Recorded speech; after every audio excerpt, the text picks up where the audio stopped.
नमस्कार दोस्तों, मेरे YouTube channel advocate Jagjit Kumar Bhatt में आप सभी का स्वागत है। दोस्तों हम लोग बात करने जा रहे हैं बिहार नगर निकाय चुनाव के विषय में, जहां पे 261 नगर निकायों में पॉलिटिकल बैकवर्डनेस यानी कि राजनीतिक पिछड़ेपन की पता लगाने के लिए जिस एबीसी कमीशन की स्थापना की गई थी उसके द्वारा यह बताया गया है कि जो A N Sinha institute of social studies है उनके द्वारा सर्वे का काम कंप्लीट कर लिया गया है और जो भी इनोवेटर्स अपॉइंट किए थे उन्होंने अपना सर्वे रिपोर्ट सभी जिला में जितने भी हैं उन्होंने कलेक्ट करके A N Sinha institute of social studies को सौंप दी है। अब इस रिपोर्ट का जो है दोस्तों गहन अध्ययन करने जा रही है और गहन अध्ययन करने के बाद इस पर दोस्तों पूरा विस्तृत बात होगा। लेकिन दोस्तों ये जो कार्य हो रहा है उससे ये स्पष्ट हो गया है कि नगर निकाय चुनाव की तरफ जो भी चुनाव होने वाले हैं वो एकदम यथोचित कार्यवाही हो रही है और सब तेजी से काम हो रही है ताकि चुनाव जो है करा लिए जाए। दोस्तों मैं ये सब आप सभी को बताना चाहूंगा, ये जो सभी रिपोर्ट्स आई हैं वो सभी मीडिया रिपोर्ट से निकल के आई हैं। बहुत सारी मीडिया रिपोर्ट से ये सूचनाएं निकल के आई हैं कि सभी वार्ड्स में जितने भी सर्वे का काम कंप्लीट कर लिया गया है, कंप्लीट कर लिया गया है। अब जो सर्वे का काम कंप्लीट करने के बाद जो है सभी जिलों से रिपोर्ट जो है कलेक्ट करके वो A N Sinha institute of social studies Patna को भेज दी गई है। इधर इस रिपोर्ट का study A N Sinha institute of social studies कर रही है और जो इंस्टीट्यूट है स्टडी रिपोर्ट्स का पूरा एम्पेरिकल डेटा जो है दोस्तों एनालिसिस तैयार कर रही है। आफ्टर द स्टडी करने के बाद दोस्तों सर्वे रिपोर्ट जो है विद इन 1 वीक्स जो है ईबीसी कमीशन को सौंप दी जाएगी। याद होगा दोस्तों, ईबीसी कमीशन जो है सरकार ने ट्रिपल टेस्ट क्वालिफाई करने के लिए बनाया था।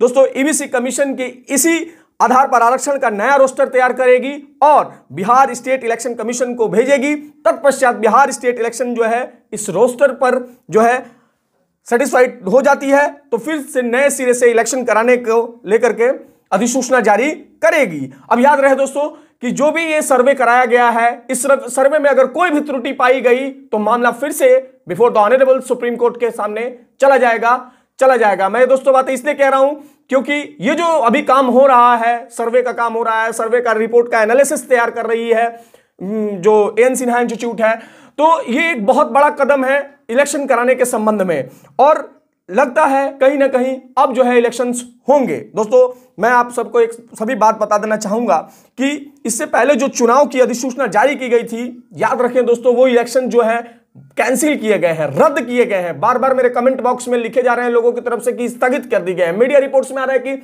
वो जो चुनाव है स्थगित हुआ है। याद रखें दोस्तों, स्थगित होने में और कैंसिल होने में अंतर है। खुद बिहार स्टेट इलेक्शन कमीशन ने जब मामला चल रहा था ऑनरेबल हाईकोर्ट में, तो इन्होंने उस नोटिफिकेशन इशू किया था 9 सितंबर को, उस नोटिफिकेशन को ही विड्रॉ कर लिया गया। और जब किसी नोटिफिकेशन को ही विड्रॉ कर लिया गया तो इलेक्शन है ही नहीं, इलेक्शन का कोई मायने ही नहीं है।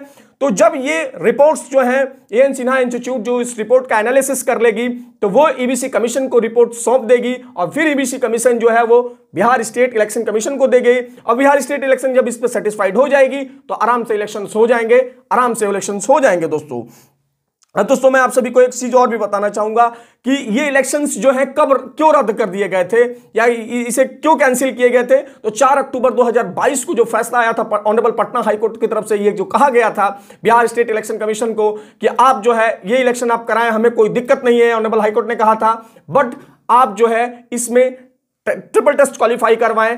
After the triple test qualify आप ओबीसी को आरक्षण दे दें, हमें कोई दिक्कत नहीं है। लेकिन जिस समय आप ओबीसी को आरक्षण नहीं देंगे, ओबीसी को अगर आरक्षण देंगे तो आपको ट्रिपल टेस्ट क्वालिफाई करना पड़ेगा, आपको एम्पेरिकल डेटा लाना पड़ेगा, उस जो डेटा में आप आरक्षण देंगे वो 50% से ज्यादा का आरक्षण नहीं होना चाहिए। इन सारे को लेकर के जो है चुनाव जो है रद्द हुए थे दोस्तों। इस बात को अगर आप याद रखे होंगे तो दोस्तों मैं आप सबको बताना चाहूंगा कि सर्वे का काम पूरा कर लिया गया है। आपको याद होगा कि सर्वे का जो काम कराया है वो A N Sinha institute of social studies ने कराया है और उन्हीं के माध्यम से जब उन्होंने जिला में जाकर के जब बैठकें की थी तो बैठक के बाद इनोवेटर्स जो अपॉइंट किए थे और वो भी सारे इनोवेटर्स जो है दोस्तों उन्होंने 10 दिन के भीतर जो है पूरे वार्डों का सर्वे कर लिया है। और मैं दोस्तों अब आपको ये बताने जा रहा हूं कि जो रिसर्च का डिजाइन रहा है वो क्या रहा है, वो क्या रहा है। तो सर्वे का काम जो है दोस्तों 10 दिन तक चला। इस संबंध में 1 नवंबर को जो है एएन सिन्हा इंस्टीट्यूट के विशेषज्ञों ने सभी जिला के जितने भी संबंधित ऑफिसर्स से उनके साथ मीटिंग की थी। उसके बाद नगर निकाय के क्षेत्रों में सर्वे के लिए वार्डों में इनोवेटर्स अपॉइंट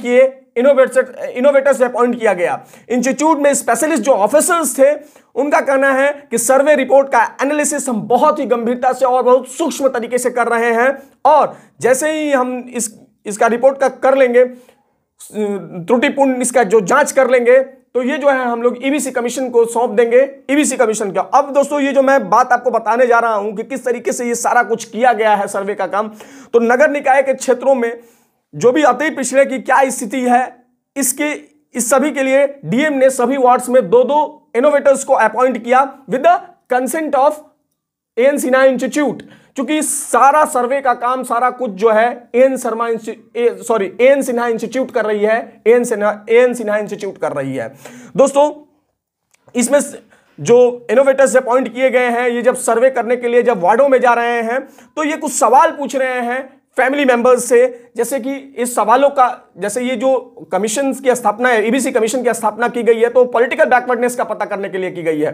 तो उसमें जो सवाल हो रहे हैं, जो वार्ड्स में जाकर के इनोवेटर्स सवाल कर रहे हैं परिवार वालों से, वो क्या सवाल कर रहे हैं। पहला सवाल यह है कि बिहार में ओबीसी का सोशल स्टेटस क्या है, एजुकेशनली रूप से कितना ओबीसी के जो लोग हैं वो जो है कितना बैकवर्ड हैं, ये पता लगा रहे हैं। आर्थिक रूप से वो जो लोग हैं कितने कमजोर हैं ओबीसी के, और तथा दोस्तों महत्वपूर्ण बात कि पॉलिटिकली रूप से ओबीसी के वर्ग के लोग कितने बैकवर्ड हैं, यानी कि उनकी 4 स्थितियां पता लगाई जा रही हैं इनोवेटर्स के माध्यम से और बिहार सरकार के माध्यम से।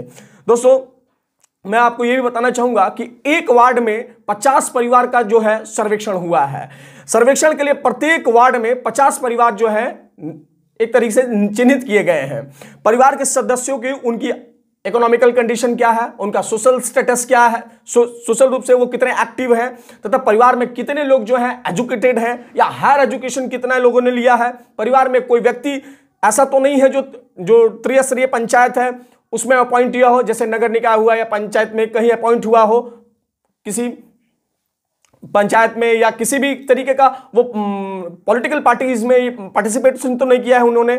क्या वो राजनीतिक रूप में, अगर वो त्रिस्तरीय पंचायत में कहीं इलेक्ट हुए तो उनका पदभार क्या है, तो इन सारी चीज की जानकारी जो है दोस्तों ली गई है। अब दोस्तों मैं आप सभी को यह भी बताना चाहूंगा कि सर्वेक्षण के लिए जो चयनित वार्ड है वो क्या है, चयनित वार्ड को किया गया है उसके विषय में बात कर लेते हैं। सर्वेक्षण के लिए नगर निगम के क्षेत्र में 7 वार्ड चयनित किए गए थे और नगर परिषद के क्षेत्र में 5 वार्डों को चयनित किए गए थे दोस्तों, और राज्य में कुल 1050 चयनित वार्ड में सर्वेक्षण किया गया। इसमें पटना में 68 वार्ड्स को शामिल किया गया। और दोस्तों मैं सबसे बड़ी बात मैं आपको बता रहा हूं दोस्तों, सर्वे के लिए जितने भी सिलेक्टेड वार्ड को किया गया है उनमें भी ये जाकर के घर घर लोगों, जो 2 इनोवेटर्स हैं उन्होंने पता लगाया और ये सारा रिपोर्ट जो है दोस्तों कलेक्ट करके, सर्वे का रिपोर्ट कलेक्ट करके और दे दिया गया है एएन सिन्हा इंस्टीट्यूट को। अब एएन सिन्हा इंस्टीट्यूट जो है इसका गहन अध्ययन करेगी, एनालिसिस कर रही है वो पूरे एम्पेरिकल डेटा का, और देन फिर वो जो अपना डेटा है वो ईबीसी कमीशन को, स्टेट इलेक्शन कमीशन को सौंपेगी, ईबीसी कमीशन को सौंपेगी, और फिर ईबीसी कमीशन जो है वो स्टेट इलेक्शन कमीशन को समझेगी। देन आफ्टर जो है चुनाव होंगे।